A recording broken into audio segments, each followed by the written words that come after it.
अच्युतं केशवं रामनारायणं कृष्णदामोदरं वासुदेवं हरिं श्रीधरं माधवं गोपिकावल्लभं जानकीनायकं रामचन्द्रं भजे अच्युतं केशवं सत्यभामाधवं माधवं श्रीधरं राधितं इन्दिरामन्दिरं चेतसा सुन्दरं देवकी नन्दनं नन्दजं सन्ददे. शास्त्रदर्पणम् ரெண்டாவது அத்தியாயம் ஆரம்பம். ரெண்டாவது அத்தியாயம் முதல் பாதம் முதல் அதிகரணம் ஸ்மிருதி அனவகாச தோஷ பிரசங்க இதிச்சேன் அனவகாச தோஷ பிரசங்கா. இதுக்கு முன்னாடி முதல் அத்தியாயம் புரிஞ்சு போயாச்சு. அந்த முதல் அத்தியாயத்துல விஷயம் என்ன? வேதாந்தானாம் பிரம்மணி சமன்வயா, அதாவது வேதாந்த வாக்கியங்களுக்கெல்லாம் தாத்பரியம் பிரம்ம விஷயத்துலதான் உண்டே தவிர பிரதானமோ அணுவாதமோ அந்த விஷயங்கள்லாம் வேதாந்தத்துல சொல்லப்படல, வேதாந்தத்துக்கு தாத்பரிய விஷயமாக இல்லை அப்படின்னு நிரூபணம் பண்ணப்பட்டது. இந்த ரெண்டாவது அத்தியாயம் இருக்கே, இதுக்கு அவிரோதாத்தியாயம்னு பேரு. ஏற்கனவே சொன்ன வேதாந்த தாத்பரியத்துக்கு விரோதம் ஏதாவது ஏற்படுமானால் அந்த விரோதத்தை போக்குறதுக்காக வந்த அத்தியாயம் இது. இப்ப முதல்ல சாங்கியால் ஒரு ஸ்மிருதி வச்சுட்டு இருக்கா, சாங்கிய ஸ்மிருதின்னு அதை சொல்றா. அவளுக்கு ஒரு தனி பிரக்கிரியா இருக்கு. வேதாந்த சமன்வயம் சொன்னது அந்த சாங்கிய ஸ்மிருதிக்கு விரோதமாக இருக்கு அப்படின்னு ஒரு பூர்வபக்ஷம் வரும்.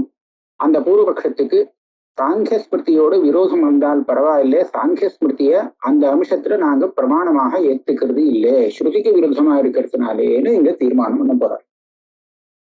சேதன பிரம்ம ஜகதுபாதானவாதி சமன்வயஸ்ய சாங்கிய ஸ்மிருத்யா அஸ்தி சங்கோச்சா நவா இது சம்சய.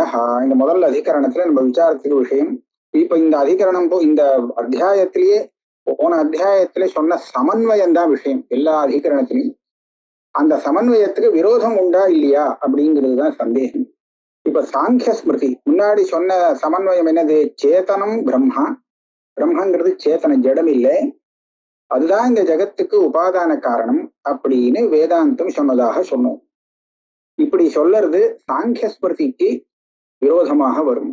அப்படியே ஆனால் சாங்கிய ஸ்மிருதியை அனுசரிச்சு இந்த வேதாந்த வாக்கியங்களுக்கு அர்த்தத்துல ஏதாவது கொஞ்சம் மாற்றம் செய்யணுமா வேண்டாமா, சங்கோச்சம் பண்ணணுமா வேண்டாமா அப்படின்னு சந்தேகம். விரோதத்தை பரிகாரம் பண்றதுக்காக வேதாந்த அர்த்தத்துல கொஞ்சம் மாத்தி வச்சுக்கணும் அப்படின்னு பூர்வபக்ஷம் வரும். ஸ்ருதி ஸ்மிருத்தியோ சர்வஜ பாஷிதத்துவ சாமான்யாத் பலாபல அனவதாரணா. இந்த சந்தேகத்துக்கு காரணம் சொல்லணும். இல்லைன்னா வேற என்ன சந்தேகம் வந்ததுன்னு சொன்னா அது விசாரிக்க வேண்டியதாக இருக்க முடியாது. சாங்கிய ஸ்மிருதின்னு சொல்றோம், வேதாந்தா ஸ்ருதி. ஸ்ருதி ஸ்மிருதி இது ரெண்டுமே சாங்கியனுடைய பார்வையில பார்த்தோம்னா சமானமா.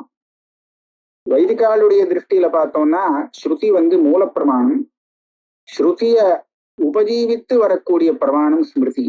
அதனால ஸ்ருதிக்கும் ஸ்மிருதிக்கும் துல்லிய பலத்துவம் கிடையாது. ஸ்ருதி பிரபல பிரமாணம், ஸ்மிருதிங்கிறது துர்பல பிரமாணம். ஆனா சாங்கியனுடைய திருஷ்டியில பார்த்தா ஸ்ருதியும் சர்வஜர் பண்ணினது, சர்வஜனான ஈஸ்வரன் கிட்டேந்து வந்தது. ஸ்மிருதியும் அந்த சர்வஜனா இருக்கக்கூடிய கபிலர் கிட்டேந்து வந்தது. ரெண்டுமே சர்வஜ பாஷிதமாக இருக்கிறதுனால துல்லியமான சமானமாக இருக்கு. அதனால எது பிரபலம் துர்பலம்னு சொல்ல முடியாது அப்படின்னு வச்சுண்டு இங்க சம்சயம் சொல்லணும். அத்த சர்வஜ பாஷிதத்வேன ஸ்ருதேஹ ஸ்மிருத்யா அவிசேஷதः சாவகாச ஸ்ருதேஹ ஸ்மிருத்யா சங்கோச்சः அனவகாசயா. ஸ்ருதே சர்வஜ பாஷிதத்வேன,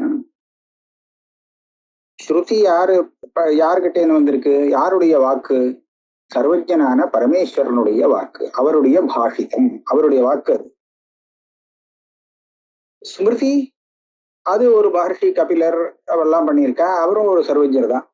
ஆக ஸ்மிருதிக்கும் ஸ்ருதிக்கும் அவிசேஷதா இந்த விஷயத்திலே ரெண்டும் சர்வஜனுடைய வாக்கு அப்படிங்கிற விஷயத்திலே வித்தியாசம் இல்லை. அப்படி இருக்கும்போது என்ன பண்ணலாம்? சாவகாச நிர்வகாச நியாயத்தை பார்ப்போம். சாவகாச ஸ்ருதேகே ஸ்ருதிக்கு வேற அர்த்தம் சொல்றதுக்கு அவகாசம் இருக்கு. ஆனா அந்த ஸ்மிருதிக்கு வேற அர்த்தம் சொல்றதுக்கு அவகாசம் இல்லை. அது நிரவகாசமா. அப்படின்னா அந்த நிரவகாசமான ஸ்மிருதியை அனுசரிச்சு ஸ்ருதியுடைய அர்த்தத்தை கொஞ்சம் மாத்தி அதுக்கு விரோதம் இல்லாத அர்த்தத்தை சொல்லிக்கலாமே அப்படின்னு ஒரு பட்சம் வருது. யதா கபில புத்தி பூர்வகம் தந்திரமிதம் ஏவம் பிரம்ம புத்தி பூர்வகோ வேதா. அத இந்த ஸ்லோகத்துக்கு விவரணம் பண்றார். கபிலர்னு ஒரு மகர்ஷி, அவருடைய புத்தியில உண்டானதுதான் இந்த காபில தந்திரம். தந்திரம்னு சொல்லக்கூடிய அந்த சாங்கிய ஸ்மிருதி அவருடைய உபதேசம் தான். அதே மாதிரி வேதங்கிறது பிரம்ம புத்தி, பிரம்மம் சொல்றோமே, அஸ்ய மகதோ பூதஸ்ய நிஸ்வசிசமேதது, அந்த பரமாத்மாவுடைய புத்தியில வந்தது வேதம். ததச்ச அப்ப ரெண்டுமே இந்த சர்வஜனுடைய புத்தி, சர்வஜாலா இருக்கிறவளுடைய புத்தியில உதிச்சதுங்கிறதுனாலே ததஸ்மிருதேஹே ந தௌர்பல்யம். அந்த வேதத்தை காட்டிலும் இந்த ஸ்மிருதி துர்பலம்னு சொல்லிட முடியாது. இப்ப சாவகாசம் நிரவகாசம் எது அப்படின்னு பாக்குறச்ச நமக்கு வேற ஒரு விதமா பிராபல்ய தௌர்பல்யம் கிடைக்கும். வேதஸ்து அனுஷ்டேயோபதேசே சாவகாசா.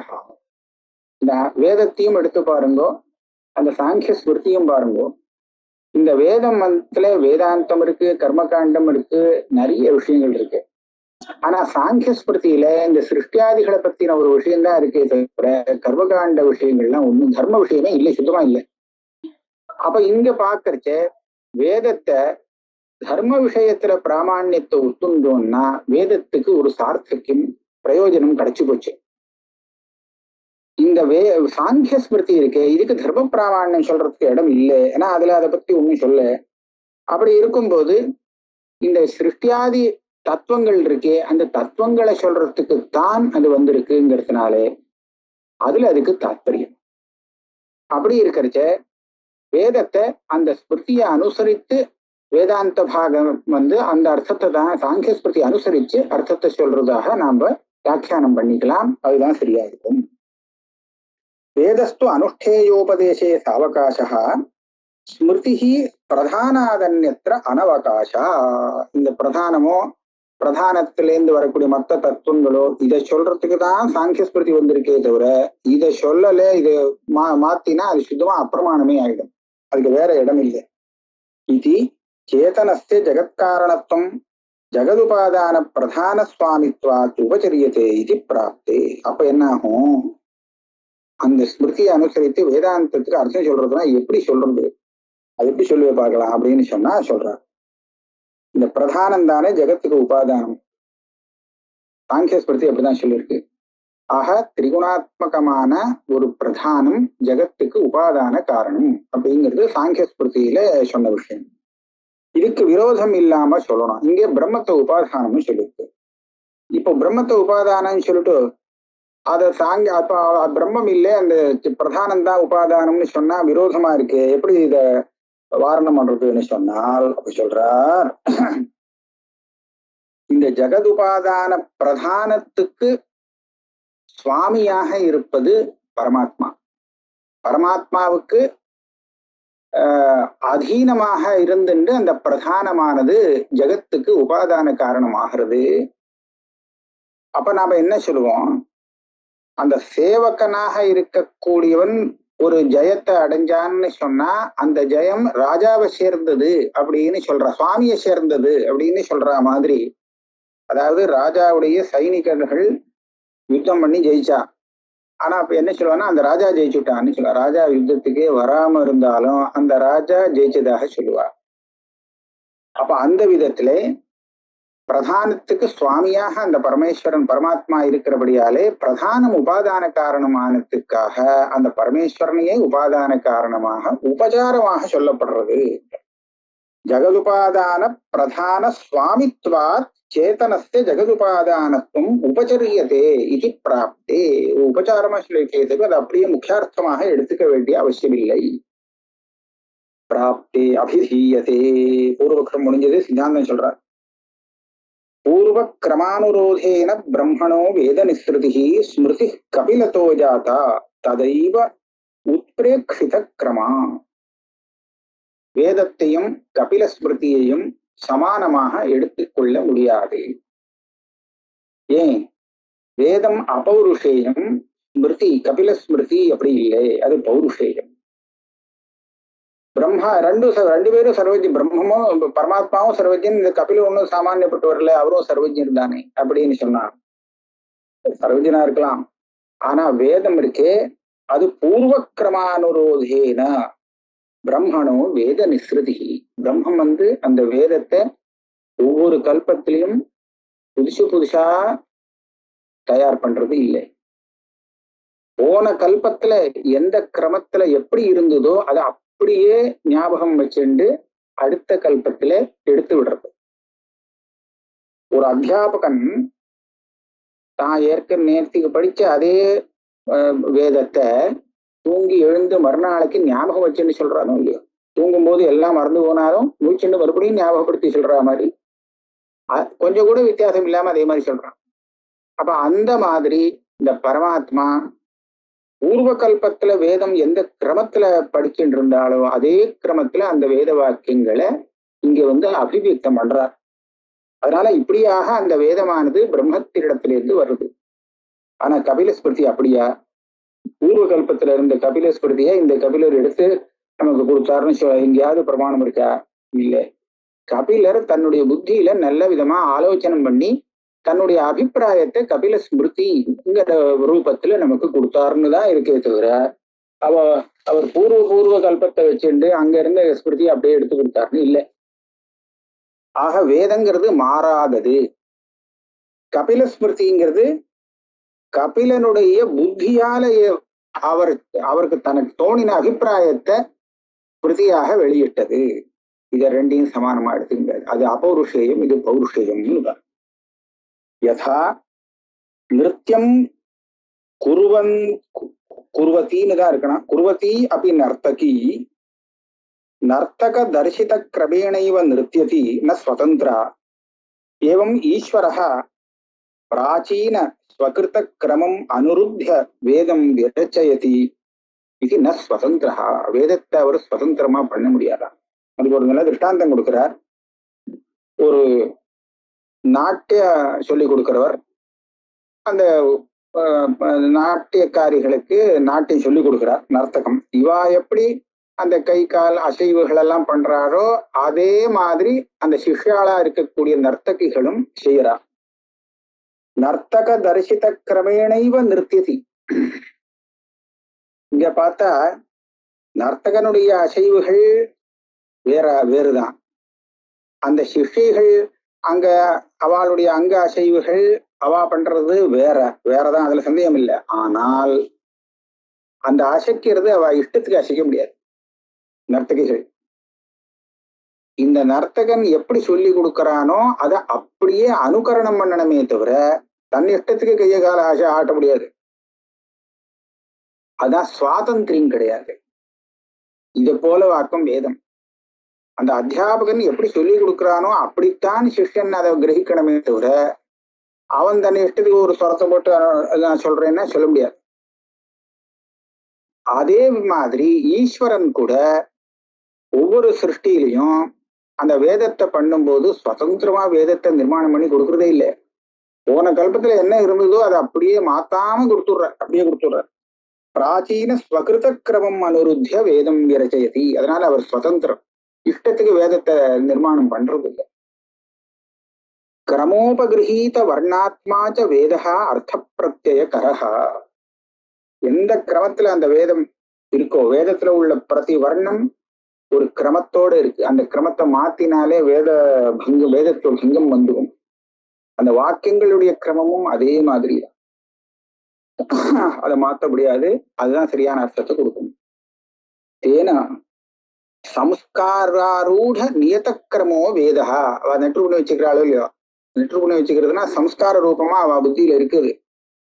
அது அந்த வேதமும் சரி, வேதத்தினுடைய அர்த்தமும் சரி, யுகபத்து ஈஸ்வர ஜானி பரிஸ்பிருதி. ஈஸ்வருடைய தியானத்துல வேதம் வேதார்த்தம் எல்லாம் அவர் சர்வஜனா இருக்கிறதுனால ஏக காலத்துல ஸ்புரிக்கிறதா. ஏவஞ்ச ந வேதகரணே வேதார்த்த ஜானம் ஹேது. நாமெல்லாம் எப்படின்னு சொன்னா, நமக்கு ஒரு வாக்கியம் எழுதணும்னு சொன்னா அந்த அர்த்தம் முதல்ல நமக்கு முன்னாடி வந்துடணும். புத்தியில அர்த்தத்தை மனசுல வாங்கிண்டு அதை எப்படி எழுதணும், எந்த சப்தத்தை போடலாம்னு யோஜனை பண்ணி அப்புறம் யோஜனை பண்ணி ஒரு வாக்கியமாக வரும். அது அப்ப என்னாச்சு, அது அர்த்தத்தை தெரிஞ்சுக்கிறதும் சப்தத்தை ரச்சனை பண்றதும் ஒரே காலம் இல்லை. சப்த ரச்சனைக்கு முன்னாடி அர்த்த ஞானம் வேணும். அர்த்தம் புத்தா சப்த ரச்சனா. முதல்ல விஷயம் என்ன சொல்லணும்னு தெரியணும். அதை தெரிஞ்சிட்டதுக்கு அப்புறம் எப்படி சொல்லணும்னா வாக்கியத்தை பண்ணணும். ஆனா ஈஸ்வரனுக்கு அப்படி இல்லை. வேதத்தை அவர் ரச்சனை பண்ணும் போது சர்வஜனான அவருடைய அந்த ஞானத்துல வேதமும் சரி வேதார்த்தமும் சரி ஏக காலத்துல ஸ்புரிக்கிறது. கிரமவத் சம்ஸ்காராரூட வேதம் ஸ்மிருத்வா தாதுஷ வேத ரச்சனை சம்பவா. அதை ஈஸ்வரனால பண்ண முடியும். கிரமவத்தான அத்தனை வேதமும் ஒரே சமயத்துல அவருடைய புத்தியில அவருடைய ஞானத்துக்கு விஷயமாக இருக்கிறதுனாலே சேர்ந்த வாக்குல அவரால் அதை வெளியிட முடியும், சிருஷ்டி பண்ண முடியும். ஏதச்ச வேதஸ்ய கர்த்தஸ்மரணமந்தரேண ததர்த்தானுஷ்டான தரிசனாத் நிஸ்வசித ஸ்ருதேஷ்ட அவகமியதே. ஆமா, ஈஸ்வரன் இப்படிதான் பண்ணார்.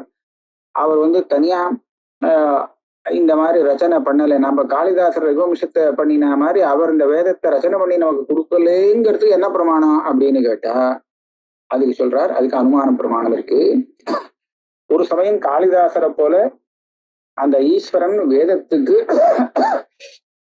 கர்த்தாவா இருந்து அவர் விரச்சனம் பண்ணி கிரந்தமாக விரச்சனம் பண்ணி அந்த வேதத்தை கொடுத்திருந்தாரே. ஆனால் இப்ப நாம காளிதாசருடைய காவியத்தை படிக்கும் போது அதுல படிக்கிறோமோ, இது ஸ்ரீ காளிதாஸ் மகாகவி காளிதாச விரச்சித்தே ரகுவம்ச மகாகாவி அப்படி சொல்றோமோ, அந்த மாதிரி பரமாத்ம விரச்சித்தே ஈஸ்வர விரச்சித்தே யஜுர்வேதே அப்படின்னு சொல்லுவோம்.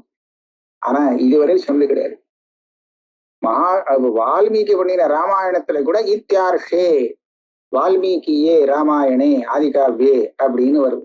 அந்த மாதிரி வேதத்துல இந்த மாதிரி பரமாத்மா பண்ணின இந்த புஸ்தகத்துல எங்கேயாவது இருக்கோ? ஸ்மரணமே வச்சுக்கல. ஏன் ஸ்மரணம் வச்சுக்கலன்னா அவர் பண்ணலேன்னு அர்த்தம்.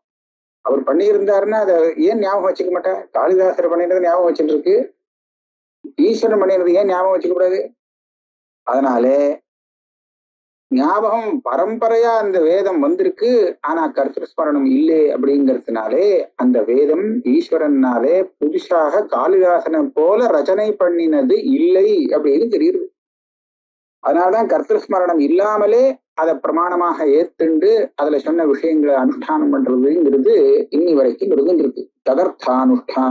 கர்த்தஸ்மரணம் அந்தரேன ததர்த்தானுஷ்டான தரிசனா.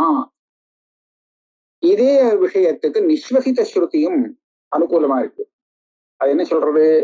அஸ்ய மகதோ பூதஸ்ய நிஸ்வசிதமேதத் யதிர்வேதோ யஜுர்வேதா சாமவேதோ சர்வாங்கிரசா. இந்த 4 வேதமும் இந்த பரமாத்மாவுடைய விஸ்வாசமாக்கும். மூச்சு காத்து போலன்னு மூச்சு காத்துலாம் நாம புத்தி புரஸ்தரமா பண்றது இல்லை. அது பாட்டுக்கு அனாயாசமா போயிட்டு வந்துட்டு இருக்கு. நம்ம தெரிஞ்சு பிரயத்தனம் பண்ணி பண்றது இல்லை. அது சுவாபாவிகமா வந்துட்டு இருக்கு. அதே மாதிரி பரமாத்மாவுக்கு சுவாபாவிகமாக வந்ததுதான் இந்த வேதம். அவர் புத்தியை போட்டு அலசி இப்படி பண்ணணும் அப்படி பண்ணணும்னு பிளான் பண்ணி வேதத்தை நிர்மாணம் பண்ணலே. ததச்ச ஸ்வதः பிரமாணம் வேதா. அப்படி ஆனத்தால இந்த வேதத்துடைய பிராமாண்யம் ஸ்வதகானுதார். அதை சங்க பண்ண முடியாது, சந்தேகிக்க இடம் இல்லை. ஆனா கபிலர் அப்படி இல்லை. கபிலஹா ஸ்மிருத்தியர்த்தம் ஞாத்வா அபிநவ கிரம ஸ்மிருதியும் நிரமிமீத. அவர் என்ன பண்ணார்? முதல்ல விஷயத்தை மனசுல வாங்கிட்டார். நாம இப்படி ஒரு சித்தாந்தத்தை தயார் பண்ணிட்டு அதை சொல்றதுக்காக ஒரு ஸ்மிருதிய நிர்மாணம் பண்ணியிருக்கார் கபிலர். அது புதுசு. ஸ்மிருதி பிராமாண்யாய யாவன் மூலபூதம் பிரமாணம் பரீட்சத்தை. இப்ப இதை நான் பிரமாணம்னு ஒத்துக்கணும்னு சொன்னா இதை பிரமாணம்னா இது எதுல இருந்து வந்ததோ அந்த மூல பிரமாணம் என்ன எப்படின்னு பார்க்கணும். எனக்கு இந்த மாதிரி ஞாபகம் வருது, அது சரியா இல்லையான்னு பார்க்கணும்னா நம்ம எப்படி பண்றது? அந்த அனுபவம் கரெக்டா இருந்தா ஸ்மரணம் வந்தது கரெக்டா இருக்கும். அனுபவம் தப்பா இருந்ததுன்னா ஸ்மரணமும் தப்பா இருக்கும். அதனால மூல பிரமாணத்தை பார்த்துதான் இந்த தீர்மானம் பண்ணியாகணும். அப்படி இருக்கும்போது தாவது ஸ்வத பிரமாணபூதையா ஸ்ருத்தியா ஸ்வார்த்தோ வினிச்சீயதே. கபில ஸ்மிருதி மூல பிரமாணத்தை கேட்கறது, அது வந்தா தான் இதை பிரமாணம் ஊற்றி முடியும். ஆனா வேதத்துக்கு மூல பிரமாணம் வேண்டாம். ஆகையாலே அந்த வேதம் பிரபலமாயிடுத்து, கபில ஸ்மிருதி துர்பலமாயிடுத்து. அதனாலே அந்த வேதத்தின ஸ்ருத்தியா தத் விருத்தா ஸ்மிருதி பிரபல பிரமாண பாதித விஷயத்வா பிராந்தியாதி மூலத்துவேன சாவகாசா. அப்ப என்ன பண்ணணும், அபௌருஷயமான அந்த ஸ்வதப்பிரமாண வேதத்துக்கு விரோதமாக கபில ஸ்மிருதி இருப்பதாலே அந்த ஸ்மிருதி பிரபல பிரமாணத்தினால பாதிக்கப்பட்டதாகும். பாதிக்கப்பட்டதுன்னா என்ன அர்த்தம்? அப்ப அவர் ஏதோ தெரியாம பண்ணியிருக்கார், பிராந்தி மூலகமாக அவர் இந்த மாதிரி சொல்லிட்டார், ஏதோ ஒரு ஞாபகத்தில் சொல்லிட்டார், இப்படி ஏதாவது சொல்லணும். அதனால வேத விருத்தமாக அர்த்தத்தை அது சொல்றதுன்னு சொன்னா பிரமாணம் ஏத்துக்க முடியாது. அந்த கபில ஸ்மிருதி சொன்னதுங்கிறதுக்காக வேதத்துல சொன்னதை அதை அனுசரிச்சு மாத்தி வச்சுக்கவும் முடியாது. இதுதான் இங்க உள்ள சித்தாந்தம். ஸ்மிருதி பிரதிபக்தௌச்ச கல்பிய மூலாச்ச காபிலி பிரத்யக்ஷஸ்ருதி மூலாபி ஸ்மிருதிபிர் பாதம் இருக்குது. இப்ப நாம ஒரு விசாரம் பண்ணினோமே, இந்த விசாரம் வாஸ்தவத்துல சூத்திரத்துல இல்லை. ஸ்ருதிய மாத்தி வச்சுக்கணும் இந்த கபில ஸ்மிருதியை அனுசரித்து அப்படின்னு இந்த சூத்திரக்காரர் இங்க சொல்லல. ஆனா அத மனசுல வச்சுட்டு வேற ஒரு விசாரம் பண்ணியிருக்காரு. அது என்ன எப்படி, அதையும் பாஷக்காரர் காமிச்சிருக்காரு. இந்த கபில ஸ்மிருதியை நீ பிரமாணமா வச்சுண்டு இதை வச்சுண்டு, அவர் கபிலர் பெரிய சர்வஜர், அதனால அவர் சொன்னது கரெக்டா இருக்கும் அப்படின்னு வச்சுண்டு அதை அனுசரிச்சு வேதத்தை மாத்தணும்னு சொல்றியப்பா. கபில ஸ்மிருதி போல இன்னும் மன்வாதி ஸ்மிருதிகளும் இருக்கே. அந்த அவாள்லாம் சர்வஜான் இல்லையா? அப்ப அவா பண்ணின ஸ்மிருதியை பார்த்தா கபில ஸ்மிருதியில சொன்ன மாதிரி அங்க இல்லை. அங்க ஜெகத்துக்கு காரணம் எதுன்னு கேட்டா பிரதானன்னு சொல்லாம பரபிரம்மம் காரணமா சொல்லியிருக்கு. மற்ற ஸ்மிருதிகள் மகாபாரதத்துல எடுத்து பார்த்தா எத்தனையோ விஷயங்கள்ல பரமாத்மாவை ஜெகத்துக்கு காரணம்னு சொல்லக்கூடிய விஷயங்கள் அங்க இருக்கு, நிறைய இருக்கு. அப்ப ஸ்மிருதிகளுக்குள்ள நீங்க ஸ்ருதி பரியந்தம் போக வேண்டாம். கபில ஸ்மிருதி உண்மை சொல்றது, மன்வாதி ஸ்மிருதிகள் அதுக்கு விரோதமா பேசுறது, அப்படி இது ஸ்மிருதிகளுக்குள்ளேயே தகராறு இருக்கே. அப்ப எதை நாம பிரபலமா வச்சுக்கிறது அப்படின்னு கேட்கிறார் சூத்திரக்காரர். ஸ்மிருதி அனவகாச தோஷ பிரசங்க இது செய்யணும்னா அந்நிய ஸ்மிருதி அனவகாச தோஷ பிரசங்கா. ஆமா, இது பிரதிபந்தி. நிஜமா இங்க என்ன பண்ணணும் நியாயமா அப்படின்னு கேட்டா, ஸ்மிருதிகளுக்குள்ள இந்த மாதிரி பரஸ்பர விரோதம் வருங்காலத்துல எந்த ஸ்மிருதியானது ஸ்ருதிக்கு அனுகூலமாக இருக்கு அப்படின்னு பார்க்கணும். அப்படி பார்க்கறச்சு ஸ்ருதிக்கு அனுகூலமாக மன்வாதி ஸ்மிருதிகள் தத்துவ விஷயத்துல இருக்கிறதுனால அதை நாம எடுத்துக்கணும். கபில ஸ்மிருதி அதுக்கு விரோதமா இருக்கிற காரணத்தினாலே அதை தள்ளணும் அப்படிங்கிறது இங்க சித்தமா இருக்கு. பிரத்யக்ஷ ஸ்ருதி மூலாபி ஸ்மிருதிகள் பாதம் இருக்கதி. மன்வாதி ஸ்மிருதியில சொன்ன விஷயம் நேர நமக்கு உபனிஷத்துல கிடைக்கிறது. ஆக பிரத்யக்ஷ ஸ்ருதி மூலமாக மன்வாதி ஸ்மிருதிகள்ல சொல்லப்பட்ட விஷயம் இருக்கு. இது வேதாந்த விஷயத்துல, வேதாந்த விஷயம் மன்வாதி ஸ்மிருதிகள்லயும் வருது, கர்மகாண்டம் பாட்டுக்கு இருக்கு, இதுவும் இருக்கு. அப்படி இருக்கிறதுனால இது நேரடியாக ஸ்ருதி மூலகம். ஆனா கபில ஸ்மிருதியில சொன்ன விஷயம் அது வேதத்துல கிடையாது, வேதாந்தத்துல இல்லை. அதனால நேரடியான பிரத்யக்ஷ மூலமான ஸ்ருதியை கொண்ட அந்த இந்த ஸ்மிருதிகள் இருக்கே மன்வாதி ஸ்மிருதிகள் அது பிரபலம், கபில ஸ்மிருதி துர்பலம். இதனால் அதை பாதிக்க வேண்டியது அப்படின்னு சொல்றாங்க. இந்த நியாயம் பூர்வ மீமாசையிலேயே உள்ள நியாயம்தான். அங்க ஔதும்பரியும் ஸ்பிருஷ்டுவா உத்காயே அப்படின்னு ஒரு வாக்கியம், ஔதும்பரி சர்வா வேஷ்டைத்தவ்யா அப்படின்னு ஒரு வாக்கியம். ஔதும்பரிங்கிறத ஒரு கட்டை, அதை முழுக்க துணியை போட்டு சுத்திடணும் அப்படின்னு வேஷ்டனம் பண்ணணும் அப்படின்னு ஒரு வாக்கியம். அதை தொட்டு உத்கானம் பண்ணணும்னு சொல்றது. மொத்தமா வேஷ்டனம் பண்ணிட்டா தொட முடியாது, உள்ளுக்குள்ள மறைஞ்சிரும் ஔதும்பரி. அப்போ பூர்ணமா வேஷ்டனம் பண்ணாம வச்சுக்கணும்னு இருக்கு. தொடரணும்னா வேஷ்டனம் பண்ணக்கூடாது, வேஷ்டனம் பண்ணினா தொட முடியாது. அப்ப இந்த ரெண்டு காரியத்தையும் எப்படி பண்றது அப்படின்னு பாக்குறச்சு அங்க என்ன சொல்லியிருக்கான்னா, சர்வவேஷ்டனம்ங்கிறது உங்களுக்கு ஸ்மிருதி, ஸ்பிருஷ்வா உத்காயங்கிறது ஸ்ருதி. பிரத்யக்ஷமா அந்த ஸ்ருதி இருக்கிறதுனாலே அதுக்கு விருத்தமான ஸ்மிருதியை நம்ம ஏத்துக்க முடியாது. அதே மாதிரி நீ கபில ஸ்மிருதியை இங்க கொண்டு வர, ஆனா பிரத்யக்ஷ ஸ்ருதி எனக்கு இருக்கு, வேதாந்தம், அத மூலமாக கொண்ட மன்வாதி ஸ்மிருதிகள் இருக்கு, இதெல்லாம் பிரம்ம காரணவாதத்தை சொல்லக்கூடியதாக இருக்கு. அப்படி இருக்கிறதுனாலே இத அனுசரித்து கபில ஸ்மிருதியை தான் நான் வேண்டாம் அப்பிரமாணம்னு சொல்லி தள்ளுவேன். அது சொன்னது பிரமாணமாகாது. இதுதான் இந்த ஸ்மிருதி அதிகரணம். இதோட வச்சு